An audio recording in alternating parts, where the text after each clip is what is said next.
Dans les rues poussiéreuses de Ouagadougou, sous un soleil ardent, le Burkina Faso traverse une période de bouleversement. Depuis l'accession au pouvoir du capitaine Ibrahim Traoré en septembre 2022, ce jeune leader de 34 ans, inspiré par la vision panafricaine de Thomas Sankara, incarne pour beaucoup l'espoir d'une nation souveraine. Mais cette ambition de rupture avec l'ordre ancien attire des convoitises et des menaces. La semaine dernière, des arrestations d'officiers des forces armées ont secoué le pays, tandis qu'une tentative audacieuse de déstabilisation a été déjouée dans l'ombre. Voici l'histoire d'un complot international, d'un garde du corps confronté à un dilemme moral déchirant, et d'un président déterminé à défendre l'avenir de son peuple. Le Burkina Faso, nation sahélienne confrontée à l'insécurité et aux défis économiques, vit sous haute tension. Récemment, plusieurs officiers des forces armées ont été arrêtés, dont 2 chefs de corps relevés de leurs fonctions. Parmi eux, le magistrat commandant Frédéric Ouédraogo, ancien chef du bataillon de la justice militaire. Selon des sources sécuritaires, Ouédraogo enquêtait sur la mort suspecte, en octobre 2023, du commandant Ismaël Touogobou, tué par balle dans des circonstances troubles. À l'époque, le procureur militaire avait évoqué une interpellation ayant mal tourné, mais des zones d'ombre persistent.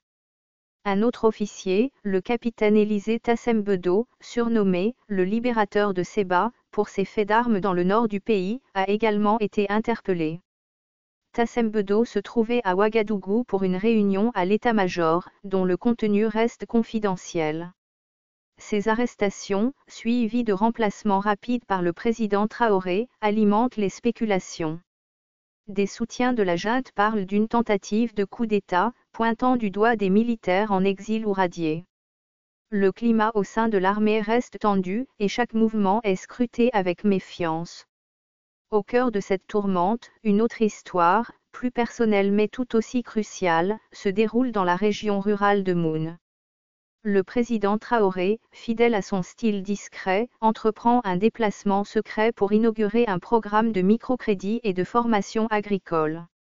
À bord d'un convoi de 3 véhicules tout-terrain, il est accompagné de son garde du corps principal, Youssouf Diallo, un ancien membre des forces spéciales connu pour sa loyauté sans faille.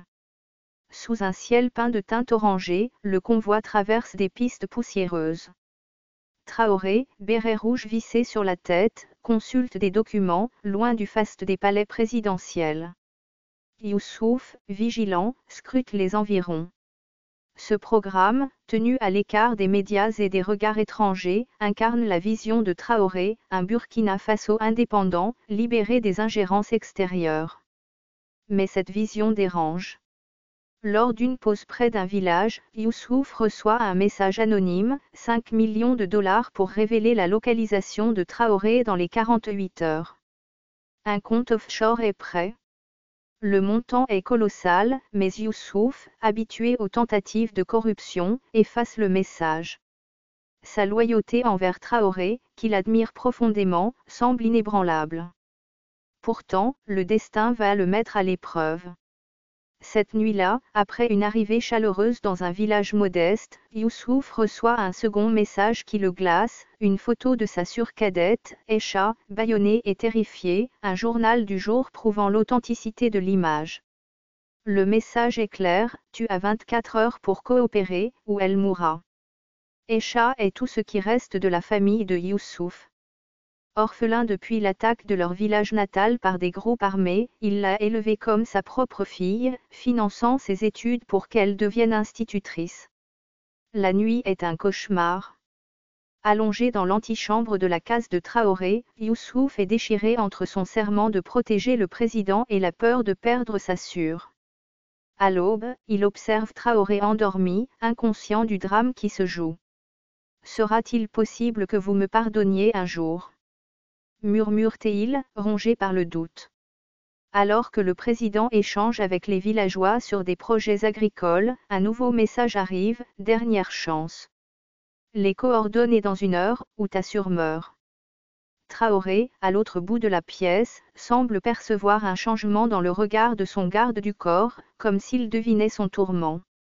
Sous la chaleur écrasante, Youssouf contacte un ancien frère d'armes, Ousmane, officier du renseignement militaire.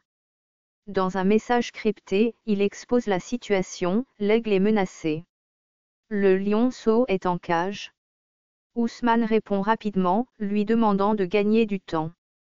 Les ravisseurs, identifiés comme des mercenaires liés à une organisation libyenne, opèrent pour des intérêts complexes, multinationales minières inquiètes des réformes de Traoré, réseaux néocoloniaux, et services secrets étrangers.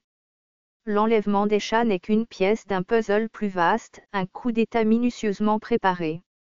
Youssouf apprend qu'un camp près de Djibo, à la frontière nord, pourrait détenir Sassure. Une opération de sauvetage se prépare, mais il doit jouer le jeu des ravisseurs pour éviter un drame. Soudain, un drone non identifié survole le village. Youssouf donne l'alerte, et la sécurité est renforcée.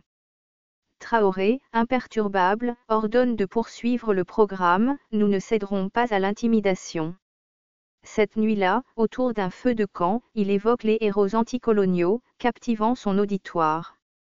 Puis, s'adressant directement à Youssouf, il lâche, même les plus loyaux affrontent des épreuves. J'espère que vous passerez le test. Ces mots, énigmatiques, bouleversant Youssouf. C'est il. Après une nuit de réflexion, Youssouf prend une décision audacieuse. Il répond au ravisseur, feignant de céder, j'accepte, mais j'ai besoin de preuves de vie et d'un dépôt partiel. Parallèlement, il informe discrètement le colonel Ouedraogo, commandant des forces spéciales, d'une menace imminente, sans révéler l'enlèvement d'Aïcha. Une opération secrète s'organise. À l'aube, Traoré est extrait du village par une équipe d'élite, déguisée en paysan. À l'heure, un officier de morphologie similaire, prend sa place dans le convoi officiel. Youssouf transmet aux mercenaires de fausses coordonnées, menant à un point où les forces spéciales attendent, embusquées. À 10h15, 6 mercenaires lourdement armés arrivent. Leur discipline trahit une formation professionnelle. Mais ils ignorent qu'ils sont surveillés par des tireurs d'élite et un drone militaire. Lorsque le colonel Ouedraogo donne le signal, les forces spéciales surgissent, ordonnant la reddition. Un échange de tirs éclate. Youssouf, observant de loin, voit un jeune soldat exposé. Sans hésiter, il s'élance, le pousse à l'abri, mais reçoit une balle dans l'épaule. Malgré la douleur, il combat jusqu'à la neutralisation des assaillants. 4 mercenaires sont capturés, 2 tués. L'un d'eux murmure, d'autres viendront. Votre président dérange trop d'intérêt. Youssouf, évacué, perd connaissance, hanté par ces mots.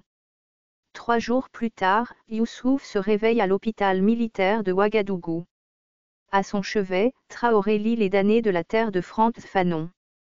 Reste tranquille, tu as assez fait, dit-il. Dans un silence chargé, Traoré révèle que les services de renseignement avaient intercepté les messages des ravisseurs. Il avait choisi de laisser Youssouf affronter son dilemme, confiant en sa loyauté. Aïcha, libéré par une opération à la frontière malienne, est en sécurité. Soulagé mais rongé par la honte, Youssouf tend une lettre de démission.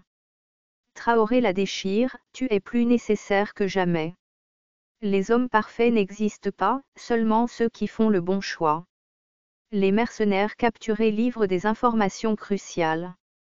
Un réseau international, mêlant multinationales minières, réseaux néocoloniaux et services secrets, visait à déstabiliser le Burkina Faso et d'autres pays souverainistes. Traoré décide de tout révéler lors d'une conférence de presse internationale, malgré les objections de ses conseillers. Devant des journalistes du monde entier, il expose les preuves, documents, enregistrements, organigrammes. Ces tentatives ne sont pas nouvelles, mais leur sophistication révèle ce qui est en jeu, notre droit à l'autodétermination.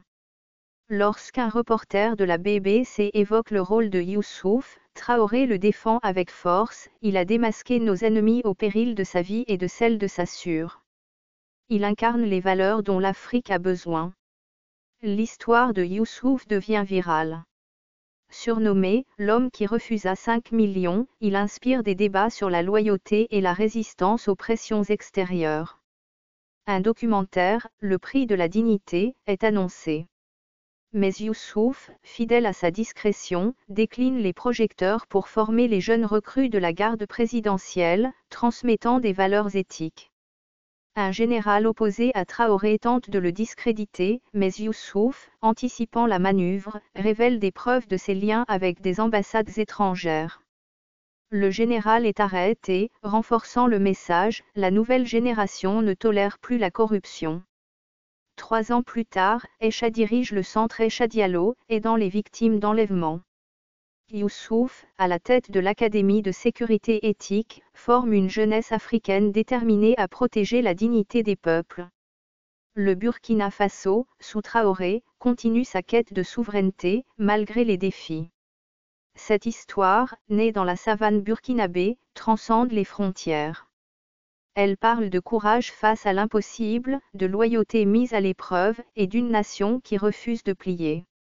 Youssouf, Aïcha et Traoré incarnent une Afrique en quête de liberté, prête à transformer ses épreuves en force. Alors que le soleil se couche sur Ouagadougou, une question demeure, jusqu'où ira cette lutte pour la dignité ?